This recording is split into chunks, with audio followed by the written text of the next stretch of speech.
Bismillahirrahmanirrahim. My name is Afiq Aiman, and I would like to proceed about the introduction of CHTH, which is chemical hazardous to health. So, according to the Occupational Safety and Health Act of 1994, one of an employer's main responsibility is to protect the employees against the harmful effect of chemicals. So, in order to fulfill this responsibility, a comprehensive evaluation of all chemicals utilized in the workplace must be conducted in order to identify the weight and manage any potential health risks related to the chemical use. So, the purpose of CHTH is to have appropriate control measure and identify the hazard posed by each CHTH. So, the employers are not allowed to use any CHTH for work until the assessment has been complete, refer to the usage regulations. So, the duty applies to any CHTH involving the produce, process, handle, store, transport, remove, disposal, or treated at workplace. This is the step of CHRA in the diagram of flowcharts. Next, we go for the gather information for CHTH. The information required in CHTH is the list of chemical use or release, hazard information, exposure standard and performance criteria. Next is personal exposure monitoring program, the health or chemical surveillance PPE program, and training programs. Also, it consists of layout plan of work area, which is contain about the process flowcharts, workers at risk and accident and incidents. Next is for the information on chemicals. It might have a hazard classification of the CHTH and the chemical hazard or toxicity reference book and the SDS from the internet site.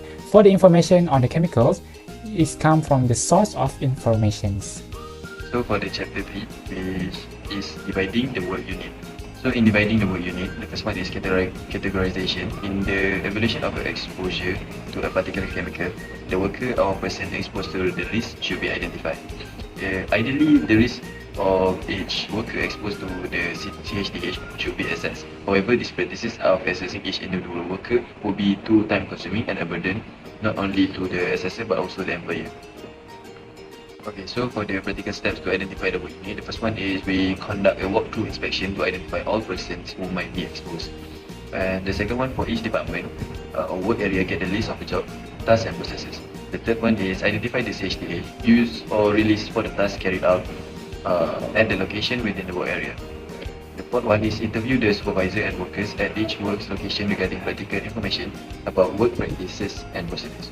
The fifth one is assign the work unit as per paragraph 3.11 in the stated given. The sixth one is where the CHTH is used or released into the work environment and the tasks are similar of a number of job, tasks and processes. They may be grouped together and considered as a single work unit. This last one is fill in the information obtained for each work unit using the form B. My name is Anya Fiza binti Junaidi. My metric number is 1212919. Okay, for the chapter 4, determine degree of hazard. Starting with the exposure through inhalation hazard classification. Based on the table, we can see that the hazard classification is based on the health effects. Rate 1 means the least adverse health effect, while rate 5 is the most severe adverse health effect. The rates can be seen on the left side of the table. For the exposure through the mud, it is categorized by the hazard properties of the chemical, whether it is irritation, corrosion, sensitization, acute toxicity or skin absorption, and other properties. Next, for chapter 5, excess exposure. As you can see on the slide, these are all the important considerations that must be taken into account. For the exposure to inhalation, it is divided into two, which are quantitative and qualitative evaluation. For the quantitative evaluation, the calculation is as you can see on the slide. The calculation is important to ensure that the workers are not overexposed to the chemicals based on each type of exposure to chemicals. And then, for the qualitative evaluation, the estimated degree of exposure is based on these parameters: the frequency of exposure, the duration of exposure, and the intensity or magnitude of exposure. And lastly, to evaluate exposure for dermal, it can be determined by the extent of the dermal contact, whether it is large or small, and the duration, whether it is long or short term. Moving on, for the ingestion assessment, it is important to avoid the consumption of chemicals by prohibiting eating and drinking at the workplace and a good personal hygiene. Hello, my name is Muhammad Fikri and my number is 1212912, and today I want to present to all of you about the risk determination. Risk determination, we just follow this formula. The risk equal to the hazard rating multiplied by exposure rating and equals to risk rating. The level of risk is determined based on the result of risk rating, which is the low risk, it is risk rating from 1 to 4. For the moderate one, we start from 5 to 12, and the high risk, we start from 15 to 25. This table show you about the risk matter for the dermal exposure. Okay, so the chapter 7, which is control measure. Okay, so for the control measure are taken to prevent or minimize risk, and in this context, risk from use of CHDH. So there is a range of applicable chemical risk control measure could normally be exercised in the workplace at the same time. Assessing the adequacy of these multiple control measures can therefore be potentially tedious and confusing.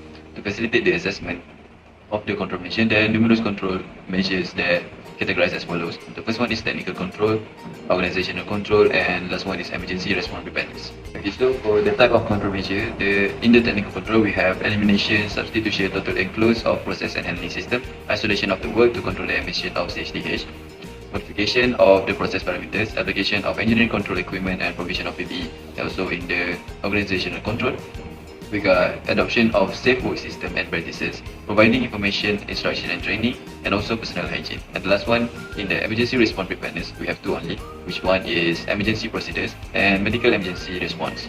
Okay, so adequacy of control measure.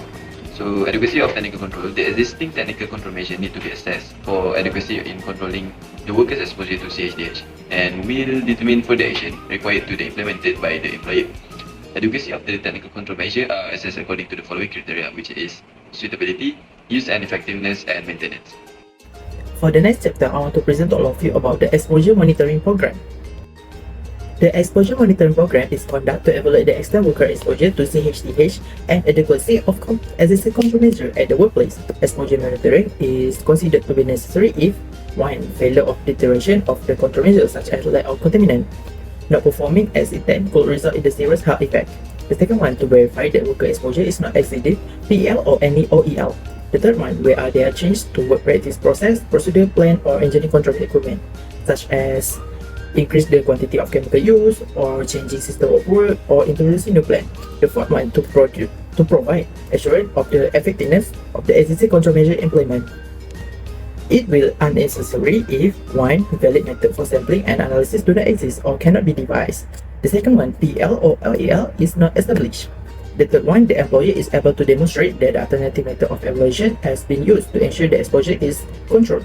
An alternative method of evaluation may include establishing whether the process is fully enclosed or continued process under control and any pressures. The fourth one, the route of exposure of the CHDH is not via inhalation, or the chemical are not likely to be airborne. Thank you. Air monitoring. Frequency of air monitoring should be based on the level of exposure, which is R. The first one, not more than 6 months for exposure or above the permissible exposure limit, or not more than 12 months for exposure at above half of the 8-hour TWA but below the 8-hour TWA. For the next chapter, I want to present to all of you about the medical surveillance program. Medical surveillance program necessary if the result of air monitoring at above half of 8-hour TWA. And the second one, the result of air monitoring exceed the ceiling limit, MBL or STEL. The third one, the result of biological monitoring exceed biological exposure limit. Caution need to be exercised if the biological monitoring result exceed biological exposure limit. Further investigation is required to determine source of the exposure before recommending medical surveillance. The fourth one, the chemical post-protection systematic effect through dermal absorption, which is indicated as skin is schedule of USCCAH regulation, and the task is performed with a light throughput dermal contact of absorption. The next one is the worker is exposure to chemical list in the Schedule 2 USCCAH regulation, and there are likelihood that identified disease will result from the exposure. And the last one, the case if the ill health of worker feedback related to exposure CHDH at the workplace. This table is show you the necessity of the medical surveillance program.